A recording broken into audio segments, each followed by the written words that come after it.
மதுரவாயல் தொகுதியில் போட்டியிடும் கழக வேட்பாளர் வெங்கடேசன் தொகுதிக்கு உட்பட்ட பல்வேறு இடங்களில் தீவிர பிரச்சாரம் மேற்கொண்டார். தென்னந்தோப்பு சின்னத்திற்கு வாக்களிக்குமாறு கழக வேட்பாளர் தீவிர வாக்கு சேகரிப்பில் ஈடுபட்டார். மேட்டுக்குப்பம், பட்டேல் ரோட், நேசமாள் நகர் உள்ளிட்ட பகுதிகளில் மக்களை சந்தித்து கழக வேட்பாளர் தீவிர வாக்கு சேகரிப்பில் ஈடுபட்டார்.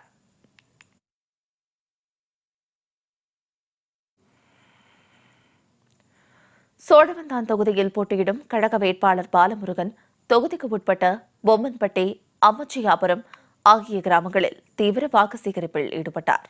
தென்னந்தோப்பு சின்னத்தில் வாக்களித்து ஆதரவளிக்க வேண்டும் என கழக வேட்பாளர் தீவிர பிரச்சாரத்தில் ஈடுபட்டார். வாக்கு சேகரிக்க சென்ற கழக வேட்பாளருக்கு பொதுமக்கள் உற்சாக வரவேற்பு அளித்தனர்.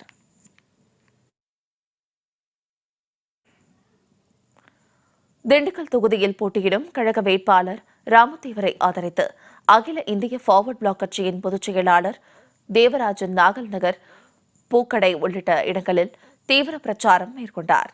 தென்னந்தோப்பு சின்னத்தில் வாக்களித்து கழக வேட்பாளரை வெற்றி பெறச் செய்ய வேண்டும் என துண்டு பிரசுரங்கள் வழங்கி ஆதரவாக அவர் வாக்கு சேகரித்தார்.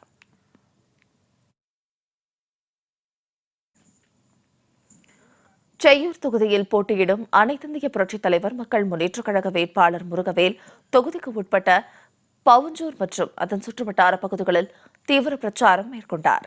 அப்போது திரளான பொதுமக்கள் வேட்பாளருக்கு உற்சாக வரவேற்பு அளித்தனர். புரட்சித்தாய் சின்னம்மாவின் தலைமையிலான ஆட்சி அமைய வேண்டும் என்றும் கழக வேட்பாளரை பெருவாரியான வாக்கு வித்தியாசத்தில் வெற்றி பெறச் செய்வோம் என்றும் பொதுமக்கள் தெரிவித்தனர்.